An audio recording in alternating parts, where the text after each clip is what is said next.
नमस्कार मित्रांनो, मी सावित्रीबाई ज्योतिराव फुले या मालिकेच्या 16 एप्रिलच्या भागामध्ये आता मित्रांनो सावित्री म्हणत असते, माझ्या नवऱ्यानं जे सांगितलंय त्याच्यावरती माझा विश्वास आहे. दुसरं कोणाचं काय बी मला ऐकायचं नाही आणि म्हणून मी लढणार. तर मित्रांनो आता राजाराम सुद्धा सावित्रीची बाजू घेऊन उभा राहतो आणि म्हणतो, दादा आई सावित्री जी म्हणत्या ते मला बी पटतंय. आपण सगळ्यांनी त्या दोघांच्या पाठीमागं उभा राहायला पाहिजे. तर तेव्हा ज्योतीची आई तर चिडलेलीच असते आणि ती म्हणते, राहा उभं, करा मानाला वाटेल ते. तर मित्रांनो आता इकडे राणूजी जे असतात ते गंगाधर शास्त्रींच्याकडे आलेले असतात आणि त्यांनी सगळं काही त्यांना सांगितलेलं असतं. तर तेव्हा गंगाधर शास्त्री तर हसत असतात आणि म्हणतात, आता काहीही उपयोग होणार नाही, कारण पाणी नाकापर्यंत गेलेलंच आहे. आणि तेव्हाच मित्रांनो या दोघांचं जे काही बोलणं असतं ते इकडे तो किसन जो असतो मुका तो ऐकत असतो. आणि तेव्हा विनायक परीक्षक जे असतात ते सुद्धा तिथंच असतात आणि ते म्हणतात, आणि पायाखालचा तो ढेकूळ तो तर विरघळणारच. तर तेव्हा गंगाधर शास्त्री म्हणतात, आणि त्यामुळे सर्व समाप्तम. अरे ती लाख म्हणेल, माझा नवरा असा, माझा नवरा तसा, अरे ती बोलणारच. कारण असं म्हटल्यानंतर विनायक परीक्षक जे असतात म्हणतात, कारण तिला तिचा नवरा वाचवायचा आहे. तर गंगाधर शास्त्री म्हणतात, शिवाय ती माळीन घटनास्थळी होती का? मग तिच्या बोलण्याला अर्थ तो काय आणि कोणी ऐकायचे ते? तर तेव्हा राणूजी म्हणतात, हां हे पटलं. तर गंगाधर शास्त्री राणूजींना म्हणतात, तू एक काम कर, सावित्रीची आणि ज्योत्याची भेट होऊ देऊ नकोस, कळलं का?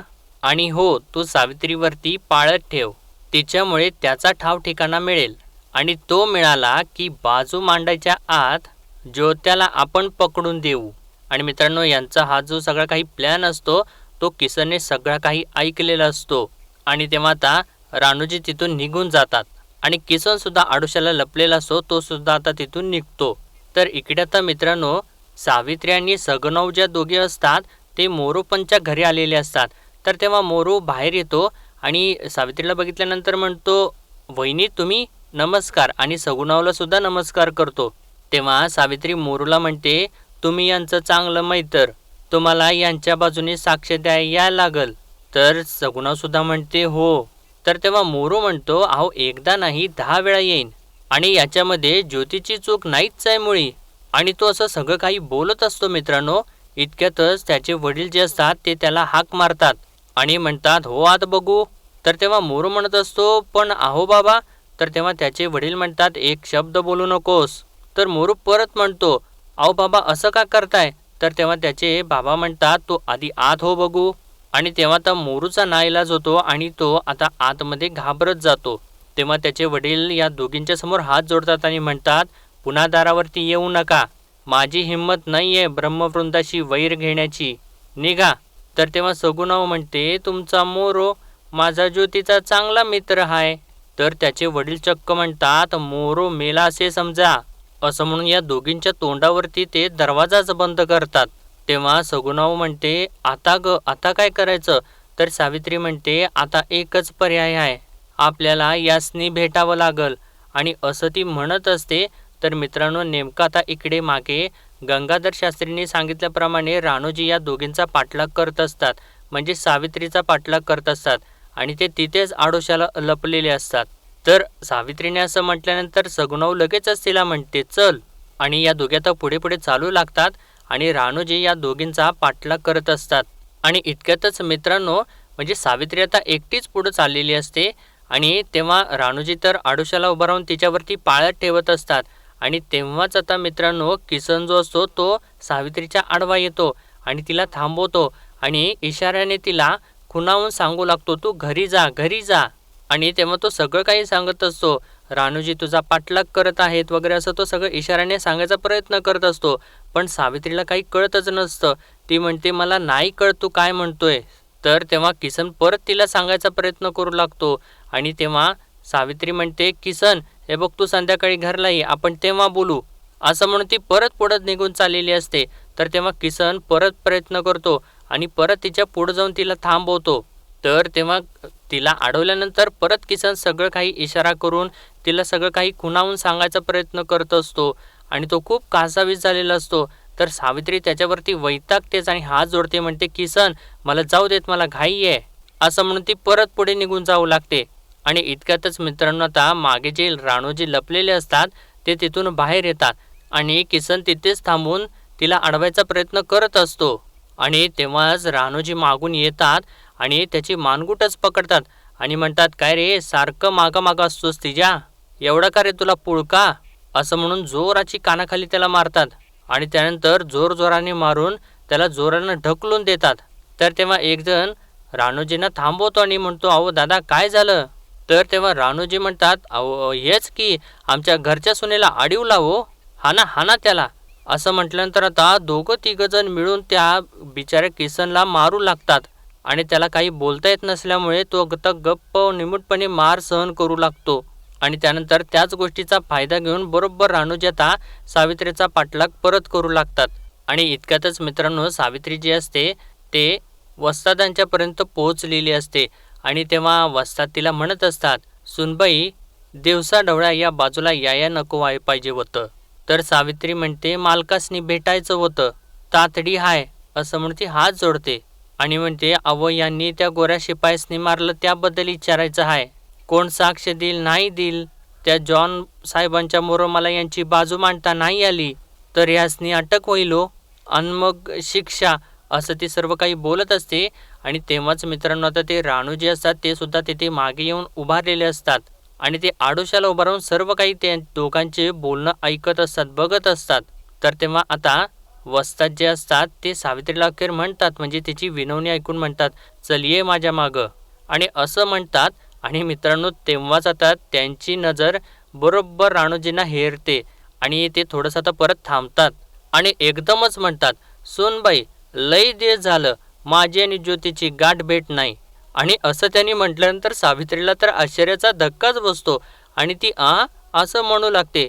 आणि आता वस्ताद जे असतात ते सगळे काही कोड्यामध्येच आता सावित्रीला बोलू लागतात, म्हणतात, मागच्या दिवसात तो एक कोड विचारायला आला होता. तर सावित्री विचारते, कोड म्हणजे. तर तेव्हा वस्ताद म्हणतात, आता नीट ऐक, टिटवीची अंडी खाया साप आला तसं टिटवी आरडाया लागली, गरुड्यानं बघितलं, गरुड झेपावला, त्यानं सापाला टिपलं, अंडी वाचली, पण गरुड दोषी ठरला, पण त्याला सोडवणार कसा, एकतर झाडानं सांगावं नाहीतर सापानं सांगावं, मग झाडासनी समधी सारखीच, साप चूप मान्य करणार नाही, मग गरुड कसा सुटणार. तर तेव्हा सावित्री विचारते, कसा. तर तेव्हा वस्ताद म्हणतात, आता कोण नाही म्हणजे टिटवीनं सांगायला पाहिजे ना. आणि तेव्हा सावित्रीला तर काही कळतच नसतं आणि तिच्या चेहऱ्यावरती सगळे प्रश्नचिन्ह उमटलेले असतात. तर आता वस्ताद हळू आवाजात सावित्रीला सांगतात, सुनबाई तुमच्यावर पाळत ठेवली या. आणि तेव्हा आता सावित्रीला लक्षात येतं की तिच्या मागे कोणीतरी आहे, म्हणून वस्ताद हे सगळं काही असं बोलतायत. तर तेव्हा आता वस्ताद म्हणतात, सुनबाई तुम्ही आता मागं फिरा, ज्योती हिता आला नाही त्यासनी ठाव आहे, लहूजी वस्तादांच्याकडं चुकीला माफी नाही, असं सांगून ते आता तिथून निघून जातात. तर तेव्हा आता वस्तादांनी सांगितल्याप्रमाणे आता सावित्री सुद्धा माघारी फिरते. तर आता राणूजींची खात्री पटते, म्हणजे वस्तादांनी बरोबर चाल टाकलेली असते. राणूजी म्हणतात, म्हणजे ज्योती हितं नाही, पर हे टिटवी, साप, गरुड, झाड हे कसलं कोडं आहे. आणि स्वतःच हसतात आणि म्हणतात, वस्ताद बिघडला वाटतं, असं काय ते बडबड करून आता ते सुद्धा तिथून निघून जातात. आणि मित्रांनो आता इकडे गंगाधर शास्त्री परत त्या वरिष्ठ अधिकाऱ्यांच्याकडे गेलेले असतात आणि ते आता वरिष्ठ अधिकारी म्हणत असतात, नो गंगाधर शास्त्री, ज्योती फुले लवकरच सापडेल. तर तेव्हा गंगाधर शास्त्री म्हणतात, सापडेल ना, मग कशाला त्याच्या बायकोला त्याची बाजू मांडण्याची संधी देत आहे. तर तेव्हा वरिष्ठ अधिकारी म्हणतात, तो एक प्लान है और फादर का रिस्पेक्ट रखने के लिए कर रहे हैं. तर गंगाधर शास्त्री आता खुश होतात, म्हणतात, वाटलंच, मला खात्री होतीच. तर तेव्हा ते वरिष्ठ अधिकारी म्हणतात, और एक औरत अपनी गवाही क्या देगी. तर तेव्हा गंगाधर शास्त्री म्हणतात, बाई त्यात ती शूद्र, अहो पायातली वाहन तरी बरी आणि तिची पात्रता ती काय हो, परंतु वेळ जायर होतो. तर ते गोरे अधिकारी म्हणतात, नाही, कोई वक्त खराब नहीं हो रहा, किसी ने भी उनकी तरफ से गवाही दी नहीं, दी तो भी हमारा तय हुआ है, अंग्रेजों पे हाथ उठाने की सजा होगी तो ही बाकी किसी की हमारे तरफ हात उठाने की हिम्मत नहीं होगी. आणि असं त्यांनी म्हटल्यानंतर गंगाधर शास्त्री म्हणतात, हेच हवे होते मला. आता तुमच्या नावाने मंदिरात महाप्रसाद वाटतो असे अधिकारी हवेत. देव तुमचे कल्याण करो. असं म्हणून ते आता तिथून निघून जातात.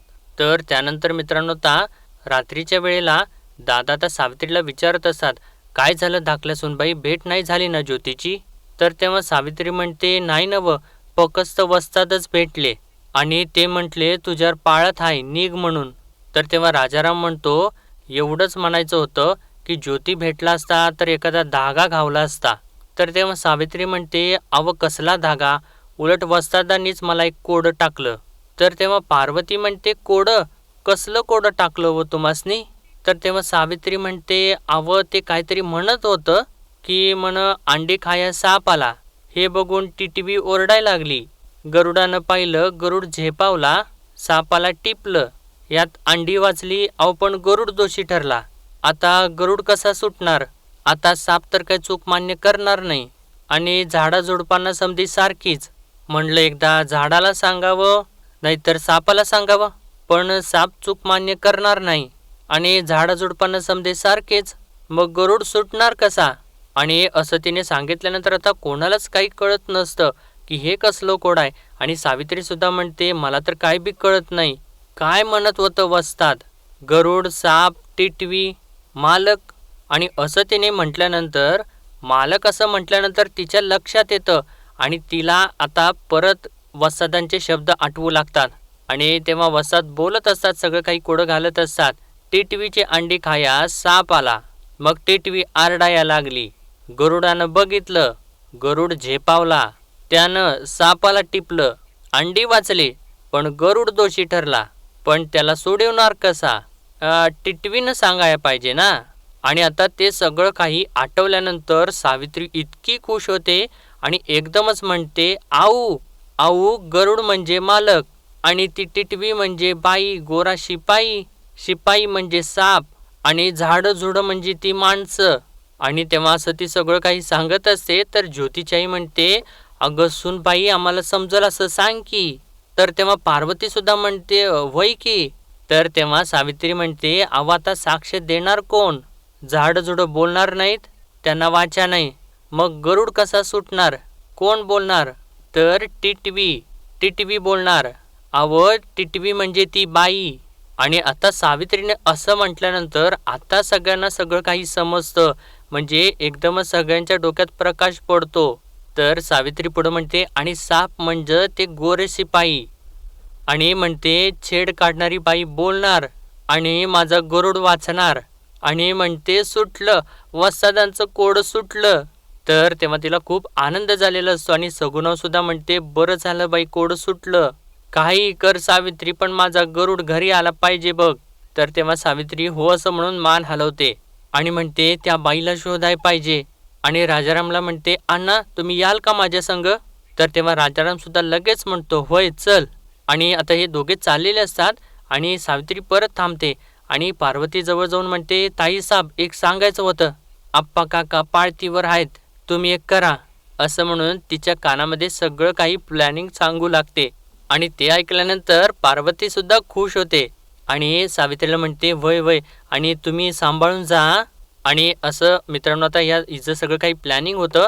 आणि बरोबर इकडे बाहेर राणूजी तर तिच्याकडे वाट बघत उभेच असतात, म्हणजे पाळतीवरती थांबलेलेच असतात. आणि इतक्यातच मित्रांनो, आता पार्वती पहिल्यांदा बाहेर येते आणि बाहेर येऊन इकडे तिकडे ती बघत असते. आणि तेव्हा तिला बघितल्यानंतर राणूजी लगेचच पळत जातात आणि झोपल्याचं नाटक करू लागतात आणि हळूहळू तिला बघत असतात. आणि त्यानंतर पार्वती बराच वेळ तिथेच उभी राहते आणि त्यामुळे आता राणूजी उठतात आणि हळूच तिच्या जवळ येतात आणि ती ज्या दिशेने बघत असते त्या दिशेनेच बघत राहतात. आणि तेव्हा पार्वती एकदमच मागं वळते आणि बघते तर राणूजींना बघितल्यानंतर तिला धक्काच बसतो आणि ती घाबरते आणि विचारते, आप्पा काका तुम्ही? तर तेव्हा राणूजी विचारतात, काय ग पारू, काय तिकडं काय बघायला लागलेस? तर तेव्हा पार्वती म्हणते, अव जाऊबाई कवाच्या गेल्यात, आल्याच नाहीत अजून. आणि असं तिने म्हटल्यानंतर राणूजींना तर धक्काच बसतो आणि ते एकदमच विचारतात, बरं मला सांग, कुठं गेले म्हणायची ती? तर तेव्हा पार्वती म्हणते, अहो हे बघा तिकडं गेल्यात. तर राणूजी म्हणतात, तिकडे गेल्या वय, बरे बघ तू काय काळजी करू नकोस, म्या बघतो. असं म्हणून गडबडीने धावत धावत तिथून ते दुसऱ्या दिशेने निघून जातात. आणि तेव्हा पार्वती हसूच लागते आणि त्यानंतर राजारामला हाक मारते, आव आव लवकर या की. तर तेव्हा राजाराम आणि सावित्री लगेचच घरामधून बाहेर येतात. आणि मित्रांनो, मगाशी जे काही सावित्रीने हे पार्वतीच्या कानामध्ये प्लॅनिंग सांगितलेलं असतं ते बरोबर आता इथं वर्क होतं. तर राजाराम आणि सावित्री जी असतात ते आता पार्वतीजवळ येतात आणि राजाराम विचारतो, काय झालं, गेलं का आप्पा काका?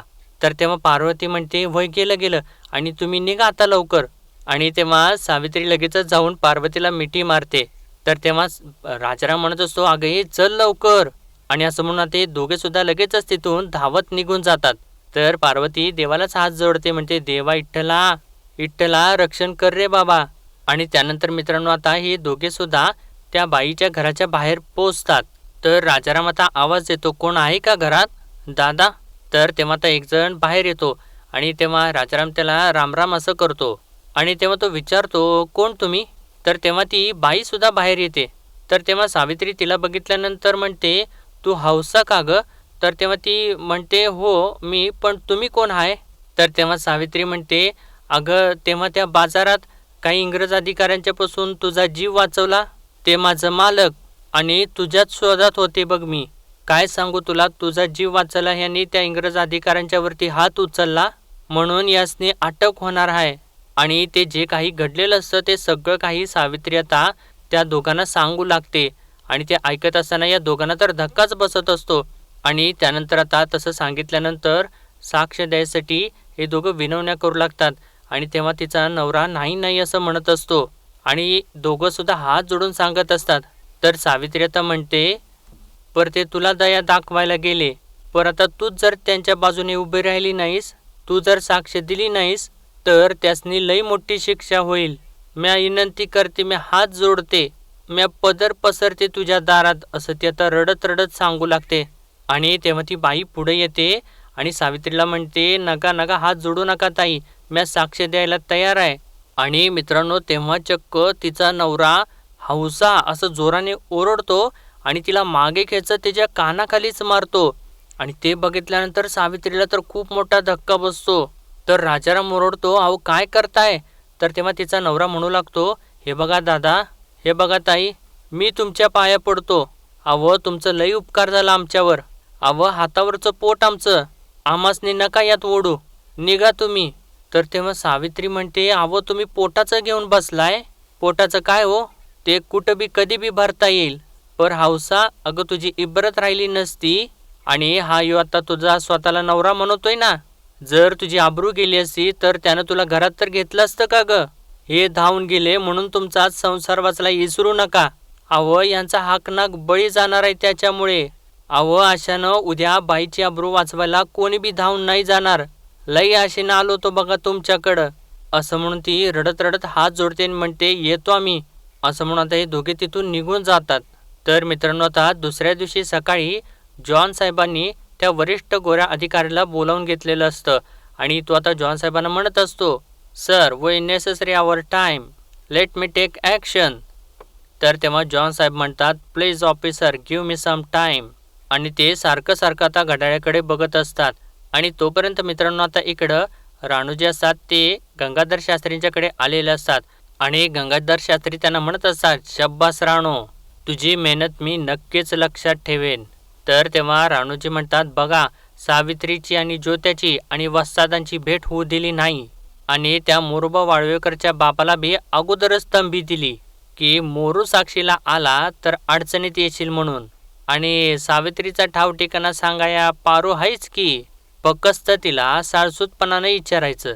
तर तेव्हा गंगाधर शास्त्री म्हणतात, म्हणजे सावित्री ज्योत्याची बाजू मांडायला जाणार नाही कारण तिच्या हाती काही नाहीच, याचा अर्थ ज्योत्याला अटक. असं म्हटल्यानंतर राणूजी आता हसू लागतात.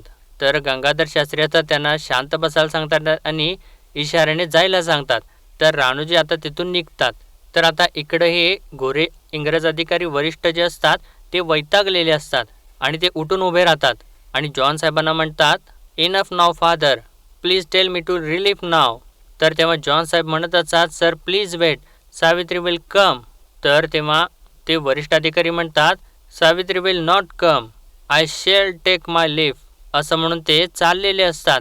आणि इतक्यातच मित्रांनो आता तिकडून सावित्री आणि सगुणाऊ येतात आणि ते आल्यानंतर या वरिष्ठ अधिकाऱ्यांना तर धक्काच बसतो. तर जॉन साहेब म्हणतात शी इज कमिंग, आणि आता या दोघीसुद्धा या दोघांच्या समोर येऊन उभे राहतात.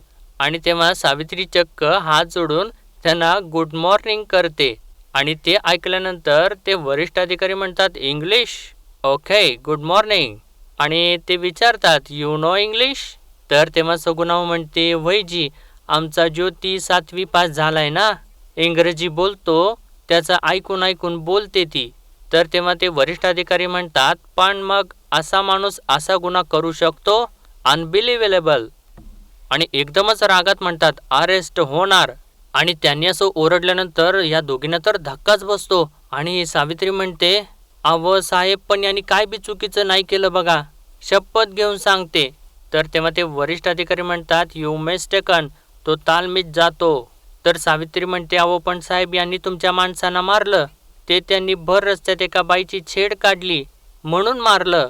अहो ते तिच्या अंगाशी लई झोंबत होते आणि त्यांनी 1-2दा सांगायचा बी प्रयत्न केला तरी त्यांनी ऐकलं नाही म्हणून मारलं. तर सगुणाव सुद्धा म्हणते वैजी, माझा जो ते असा नाहीये, कोणाच्या म्हणजे कोणाच्या पण वाकड्यात शिरणारा नाहीये बघा तो. तर ते वरिष्ठ अधिकारी म्हणतात ज्योतीने इंग्रज सर्जंटला मारला अँड यू सपोर्ट इज हिम. तर तेव्हा आता जॉन साहेब म्हणतात ऑफिसर ज्योती वॉज रॉन्ग आणि 2 ब्रिटिश ऑफिसर ने उस लड़की की छेड निकाली, ये गलत है. तर ते वरिष्ठ अधिकारी म्हणतात what are you saying father, माझ्या सर्जंटला तुम्ही बदनाम करत आहात, आय नीड प्रूफ. आणि असं त्यांनी म्हटल्यानंतर आता या दोघीसुद्धा काळजीत पडतात. तर इतक्यातच मित्रांनो इकडे हेरंबला ती बातमी समजते आणि तो धावत आता गंगाधर शास्त्रींच्याकडे येतो आणि म्हणतो अहो पंत सावित्री तिकडे पोहोचली. तर गंगाधर शास्त्री म्हणतात पोहोचली, पोहोचू दे, मार हेलपाटे म्हणावं. तर तेव्हा विनायक म्हणतो अहो हेलपाटे मारून काय होणार आहे, तिच्या सगळ्या वाटा बंद केल्यात पंतांनी. तर गंगाधर शास्त्री म्हणतात कराव्याच लागतात, आपण नानांचे नाव घ्यायचे आणि बुद्धिबळात कमी पडायचे, तसे कसे होईल. तर विनायक म्हणतो रात्री जे प्यादे गायब केलेत त्याबद्दल मानलं हा तुम्हाला. तर तेव्हा गंगाधर शास्त्री म्हणतात त्या एका प्याद्याने ज्योत्याचा पट विस्कटून गेला म्हणायचा. तर विनायक म्हणतो सकाळी माणसं पाठवली हौसाच्या घरी, हौसा आणि हौसाचा नवरा मध्यरात्री पुन्हा सोडून गेले. तर गंगाधर शास्त्री म्हणतात मग झालेच तर शिक्षा होणारच, आता साहेब कुठली शिक्षा देतो ते बघायचे. तर विनायक म्हणतो मी काय म्हणतो आपण इंग्रजांना विनंती करा, म्हणावे शिक्षा तुम्ही ठोठवा, अंमलबजावणी आम्ही करतो, घेऊन जातो गुलटेकडीला आणि काढतो चांगला सोलवटून. तर गंगाधर शास्त्री म्हणतात होईल, तीही इच्छा पुरी होईल बरे, पण विनायका तुला ही चांगलीच खुमखुमी आहे तर, असं म्हणून आता हे तिघे सुद्धा हसत असतात. आणि इकडे मित्रांनो आता हे वरिष्ठ अधिकारी सावित्रीकडे बघतात आणि म्हणतात पुरावा पाहिजे. तर सगुणाव तर घाबरतेच आणि सावित्री सुद्धा घाबरलेली असते. आणि सगुणाव म्हणते आता ग. तर तेव्हा सावित्री म्हणते पुरावा, अव साहेब ऐका की. तर तेव्हा तो वरिष्ठ अधिकारी म्हणतो नाही गुन्हामार्य करा आणि ज्योतीला लवकर इथे हजर करा. आणि असं त्यांनी म्हटल्यानंतर आता सावित्रीला तर खूप मोठा धक्का बसतो. आणि मित्रांनो आजचा भाग इथेच संपतो आणि पुढील भागामध्ये आपण पाहणार आहोत जॉन साहेब आता त्या वरिष्ठ अधिकाऱ्याला सांगत असतात मैं ज्योति को बहुत दिनों से जानता हूँ, वो बहुत अच्छा लड़का है. तर ते वरिष्ठ अधिकारी म्हणतात कंपनी सरकार विल टेक ॲक्शन. आणि असं हे बोलत असतात मित्रांनो आणि चक्क तिथे हौसा आणि तिचा नवरा आलेला असतो. आणि तेव्हा हौसा मागून सावित्री ताई अशी हाक मारते. आणि ज्यावेळेस आता या दोघी सुद्धा मागे वळून बघतात तर त्यांना खूप आनंद होतो. आणि तेव्हा सावित्री लगेचच त्या हौसाला त्या वरिष्ठ अधिकाऱ्यांच्या समोर उभा करते आणि म्हणते अहो हीच ती हौसा, हिचीच छेड काढली होती तुमच्या माणसांनी. आणि तेव्हा सावित्री हौसाला म्हणते हौसा सांग की. आणि तेव्हा ते वरिष्ठ अधिकारी तर धक्क्यानेच त्या दोघींच्याकडे बघत असतात. आणि मित्रांनो आजच्या पुरतं एवढंच आणि भेटूया परत उद्याच्या भागामध्ये. तोपर्यंत आपल्या व्हिडिओला लाईक शेअर आणि सबस्क्राईब नक्कीच करा. धन्यवाद.